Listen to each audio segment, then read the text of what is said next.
New video. এই ভিডিওটি খুবই গুরুত্বপূর্ণ, আপনারা অনুগ্রহ করে শেষ পর্যন্ত ভিডিওটি দেখতে থাকুন।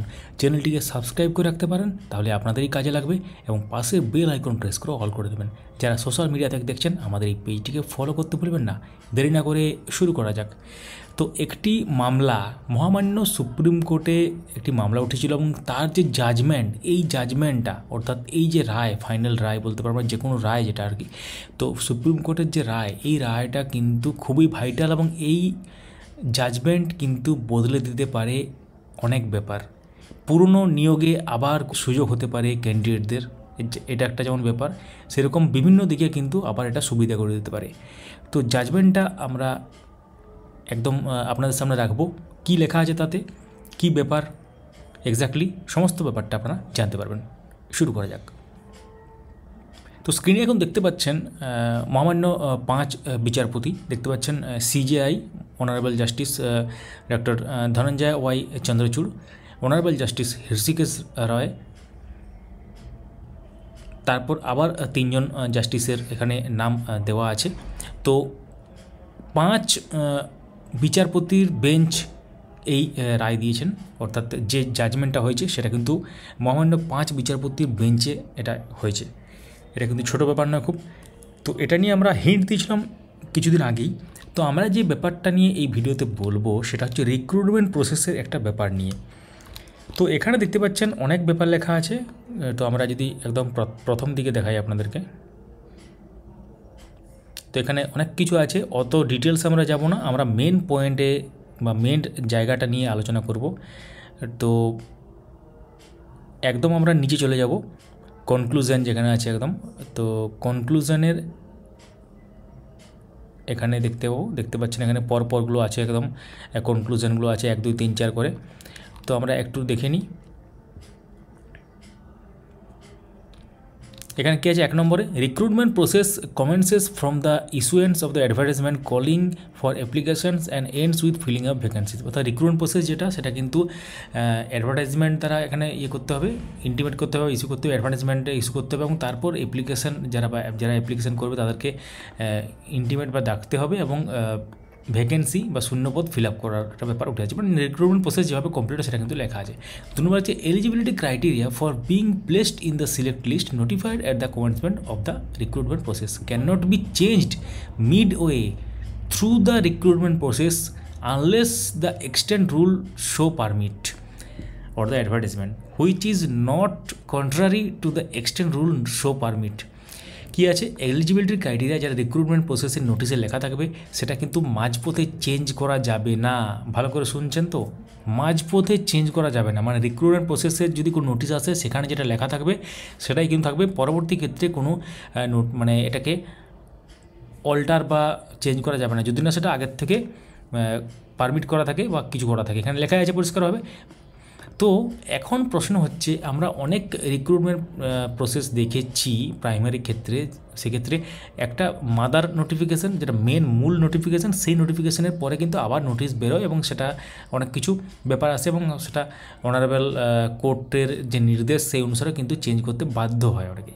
তো এখন প্রশ্ন হচ্ছে, যদি আমি বিভিন্ন ধরনের যে ব্যাপারগুলো বলি, যেমন ধরুন প্রাইমারি ক্ষেত্রে যদি বলি, অনেক রিক্রুটমেন্ট প্রসেস হয়েছে, পরবর্তী ক্ষেত্রে অনেক রুল চেঞ্জ হয়েছে রিক্রুটমেন্টের, যে তখন চেঞ্জ হওয়ার পর অর্থাৎ কোনো কোর্ট কেস হয়েছে, তারপর সেটা আবার নোটিফিকেশান পরবর্তী ক্ষেত্রে সেটাকে চেঞ্জ করা হয়েছে। ধরুন সাপোজ কোনো একটা ডিগ্রি এলিজিবল ছিল, পরে সেটাকে ইনএলিজিবল হয়ে যায়, তারপর কিন্তু সেটাতে কিন্তু বাদ চলে যায়, এবং অ্যাডভার্টাইজমেন্টে প্রথমে কিন্তু লেখা ছিল, পরবর্তী ক্ষেত্রে তাদেরকে বাদ দেয়। এরকম অনেক ব্যাপার হয়েছে, এবং কোন কোন কেস হয়েছে সেটা আপনারা ইতিমধ্যে জানেন, আমাদের চ্যানেল যারা ফলো করেন।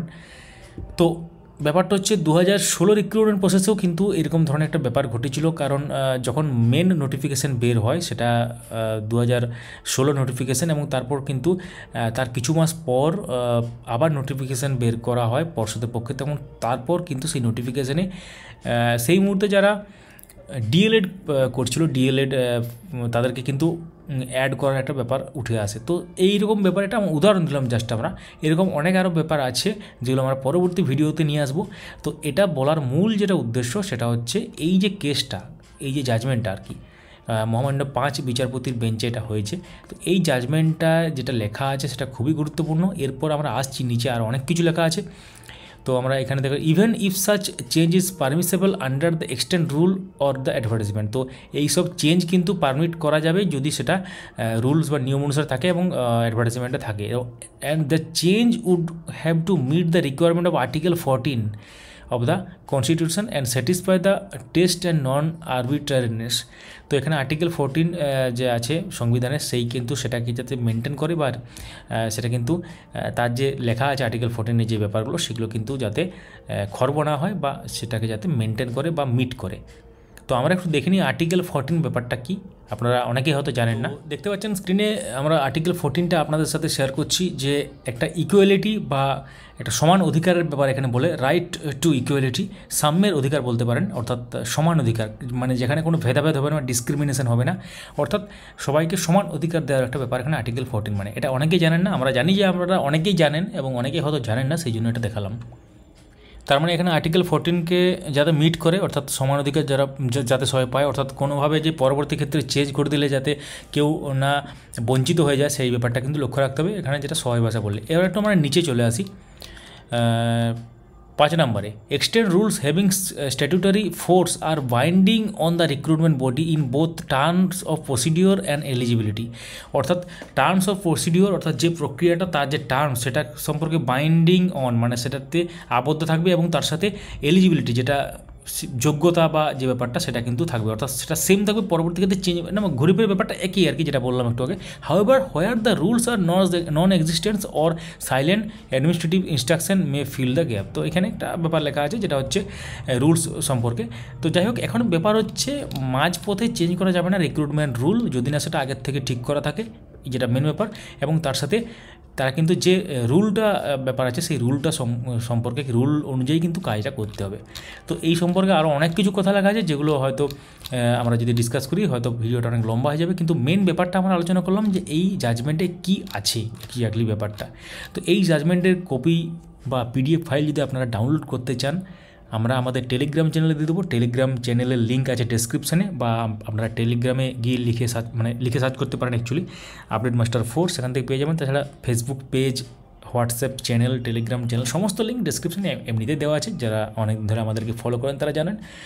তো এটা হচ্ছে গুরুত্বপূর্ণ একটা ভাইটাল কেস, এটা নিয়ে হয়তো অনেকেই আলোচনা করছেন না, কিন্তু গুরুত্বপূর্ণ ব্যাপার এটা। এবং তার সাথে পুরো ব্যাপারটা আপনাদের সাথে রাখা হলো যে কী ব্যাপার এবং কোন কেসটা সম্পর্কে আমরা বলছি। তো এই ভিডিওতে এই পর্যন্তই। এই ধরনের গুরুত্বপূর্ণ ব্যাপারগুলো যাতে না মিস করে যান, সঙ্গে থাকবেন, চ্যানেলটিকে সাবস্ক্রাইব করে। যারা ফেসবুক থেকে দেখছেন আমাদের পেজটিকে ফলো করতে ভুলবেন না। আপনাদের মূল্যবান মতামত কমেন্টে লিখুন, আমরা প্রত্যেকটি কমেন্ট দেখব এবং আমাদের প্রতিক্রিয়া বা রিপ্লাই শেয়ার করবো সেখানে, এবং তার সাথে কোনো প্রশ্ন থাকলে সেটাও কিন্তু কমেন্টের মাধ্যমে কিন্তু আপনারা লিখতে পারেন। ভিডিওটা লাইক করুন এবং সবার সাথে শেয়ার করুন যাতে এক্স্যাক্ট ব্যাপারটা সবাই বুঝতে পারে। ধন্যবাদ দেখার জন্য।